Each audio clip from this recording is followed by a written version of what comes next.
Imagine paying for a first-class seat, dressing in your best, walking in with a smile, and instead of a warm welcome, you get a slap across the face from someone whose job is to serve you.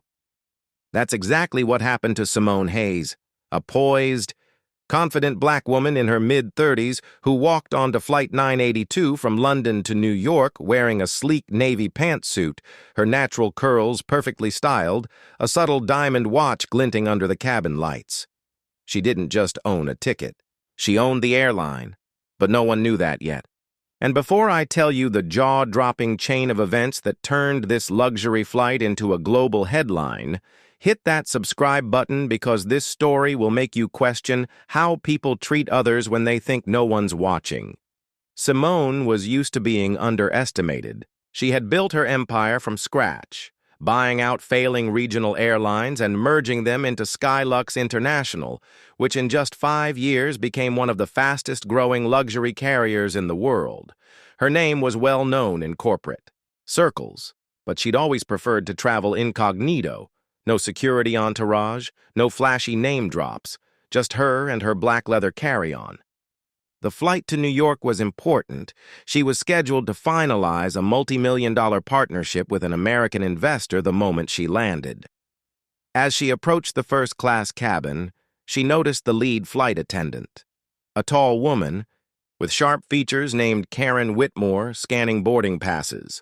Simone smiled politely. "Good morning," she said, holding out her ticket. Karen barely looked at it before frowning. "This is first class," she said flatly, as if Simone had stumbled into the wrong part of the plane. Simone's smile didn't falter. "Yes, I know. Seat 1A. Karen's eyes narrowed. "And how did you get this ticket?" The question was laced with a tone that Simone recognized instantly, the kind that assumed she couldn't possibly afford to be there. "I purchased it," Simone replied evenly. Karen snorted. "Uh-huh, right." Before Simone could respond, Karen reached for her carry-on. "Let me check this. You people always bring oversized bags." Her "you people" hung in the E, air like poison. Simone's voice was calm but firm. "That's not necessary. My bag meets the size requirements." Karen ignored her, tugging the bag, and when Simone instinctively pulled it back, the unexpected happened. Karen's palm cracked sharply across Simone's cheek. The sound was so loud the couple in 2C turned their heads. For a split second, the cabin froze in disbelief. Simone's cheek burned, but her expression didn't.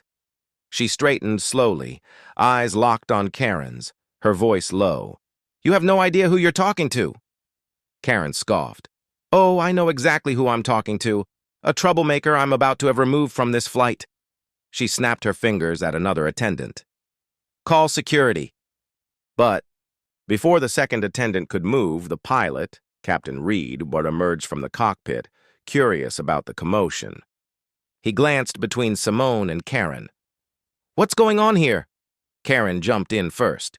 "This woman tried to force her way into first class without a valid ticket, and when I tried to stop her, she became aggressive." Simone said nothing. Yet, she knew timing was everything. The other passengers murmured, a few reaching for their phones to record. Simone calmly reached into her bag and pulled out a slim black folder. Inside was not only her boarding pass, but also a platinum Skylux executive ID with her full name and title, Simone Hayes, Chief Executive Officer. When she held it up, the cabin gasped. Karen's smirk faltered, but she recovered quickly. "Anyone can make a fake badge." Simone's lips curved into a slow, knowing smile. "Then perhaps the captain can confirm. After all, I sign his paycheck." Captain Reed blinked, realization dawning. "Ms. Hayes?" he said, his tone shifting, instantly from casual to deeply respectful.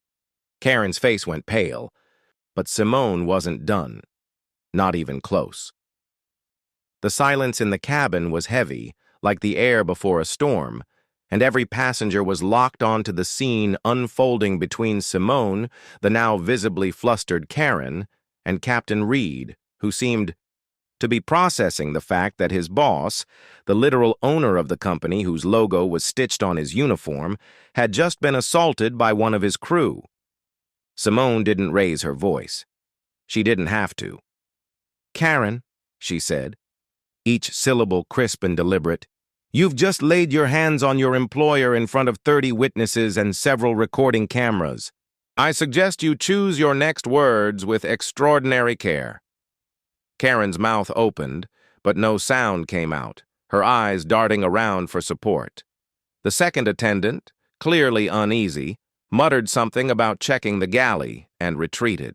Simone took one slow step forward, her heels clicking against the floor, and in that moment, she wasn't just a passenger. She was the woman who had built Skylux International from nothing, who had fought off corporate takeovers, who had negotiated deals with billionaires twice her age, and who had faced down the kind of quiet prejudice that eats at you over years until you either break or become unbreakable. "Captain," she said, turning her gaze to Reed, "we'll be continuing this flight as planned, but upon landing, I expect to see our head of operations waiting at JFK along with HR and legal counsel. There will be immediate changes to your staffing roster." Reed nodded so quickly it was almost a bow. Karen, however, found her voice, though it trembled.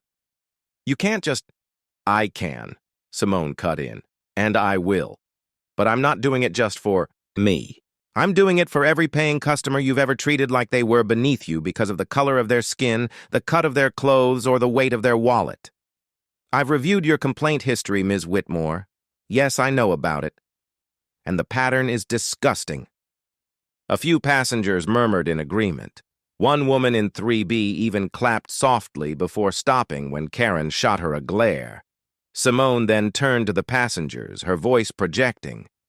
"Ladies and gentlemen, I apologize for the disruption to your journey. My name is Simone Hayes, and I am the CEO of this airline. Today, one of my employees decided that her prejudice was more important than her professionalism. That ends now." She took her seat in 1A with the calm poise of a queen reclaiming her throne, ignoring Karen's red-faced glare. But what Simone didn't yet know was that Karen wasn't ready to let the humiliation stand. As the plane ascended into the clouds, Karen disappeared into the galley, her mind racing. She'd worked for Skylux for 10 years and had powerful friends in the union, friends who might be able to spin this in her favor if she could just twist the narrative before they landed.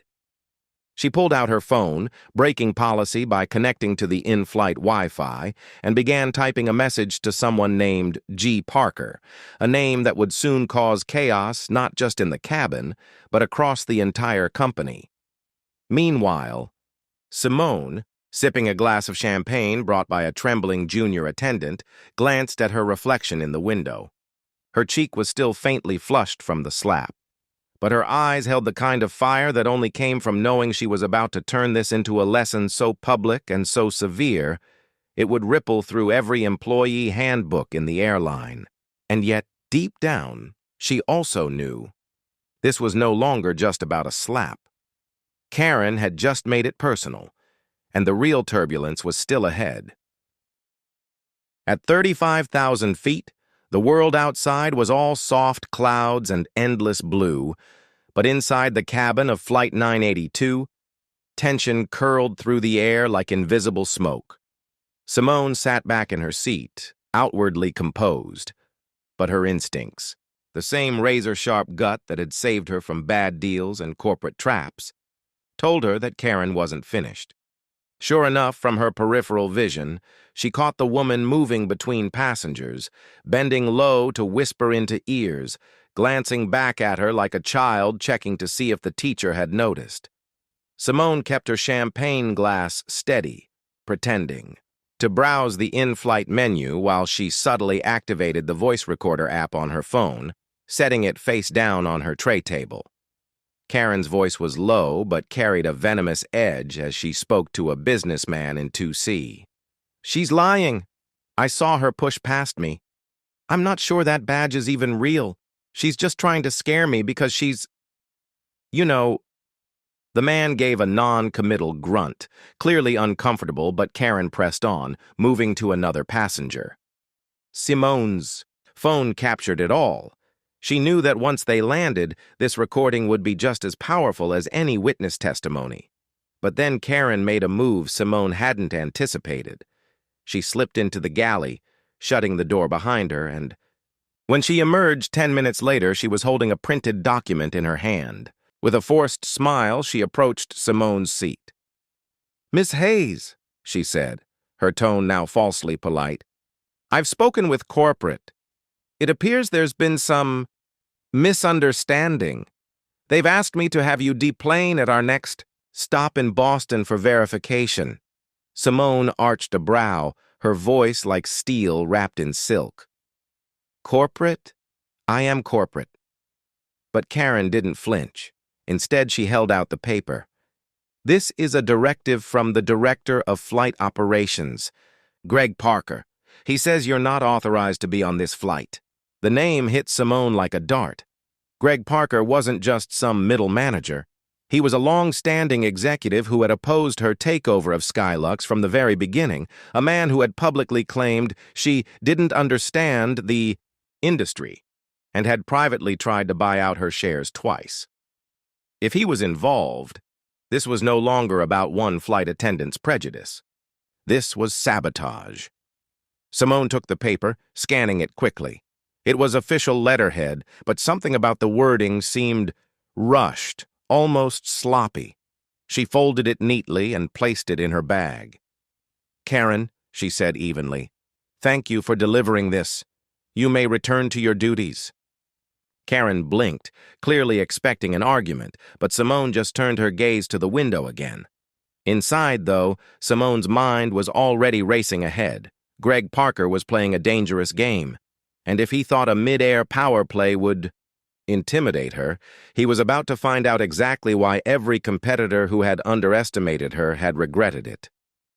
As the seatbelt sign dinged on for light turbulence, Simone smiled faintly to herself. This wasn't turbulence. This was the opening move of a corporate war, and she was more than ready for battle. The plane rattled lightly as it cut through a patch of turbulence, but inside Simone's mind, everything was sharp and clear, her strategy forming faster than the clouds passed beneath them. She didn't react to Greg Parker's so-called directive because she knew something Karen didn't. This entire aircraft was equipped with an internal communications system that recorded every crew call to corporate during flights. A system Simone herself had insisted on installing after an incident the year prior. All she needed was proof, and proof was something she always knew how to get. Quietly, she signaled the junior attendant, the same young woman who had brought her champagne earlier. "Could you let Captain Reed know I'd like a private word in the cockpit?" "Now," Simone said, her tone calm but authoritative. Moments later, Reed opened the door and Simone stepped inside, closing it behind her.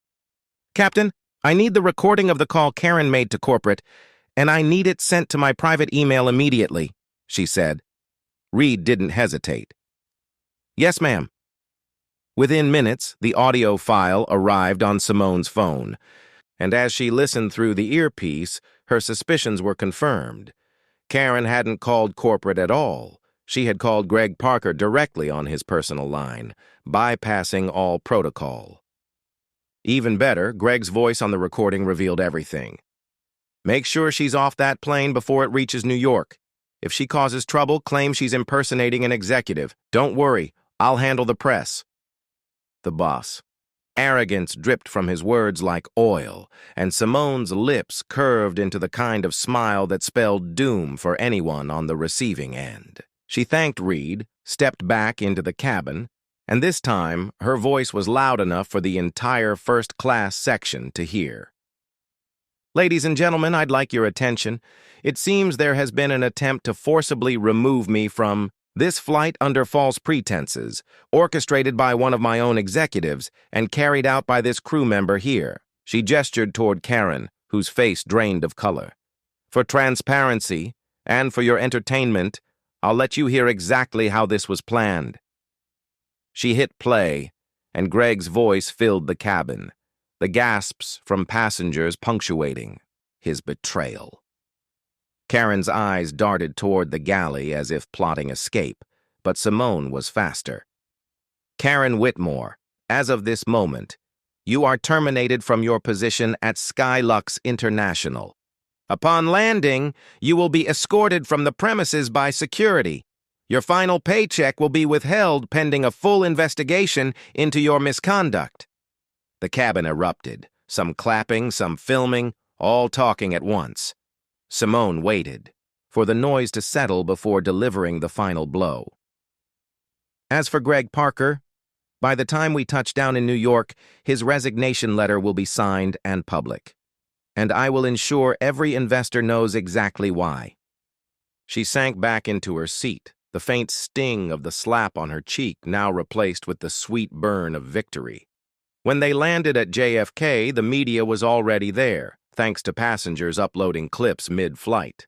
Simone walked off the plane, not as a victim, but as the embodiment of strength, poise, and justice, cameras flashing, reporters shouting questions. She turned once to face them, speaking clearly into the cluster of microphones. Today was about more than me. It was about showing that no one, no matter their title, their skin color, or their bank account, should be disrespected or dehumanized. If you stand for nothing else, stand for that. The clips went viral within hours, hashtags flooding social media. CEO in the sky. Don't mess with Simone. Our justice at 35,000 feet. Karen disappeared into obscurity. Greg Parker's career imploded, and Simone? She went on to make the Boston detour herself a week later, not to be removed from a flight, but to personally oversee a new training program for every Skylux employee, ensuring that what happened to her would never happen again.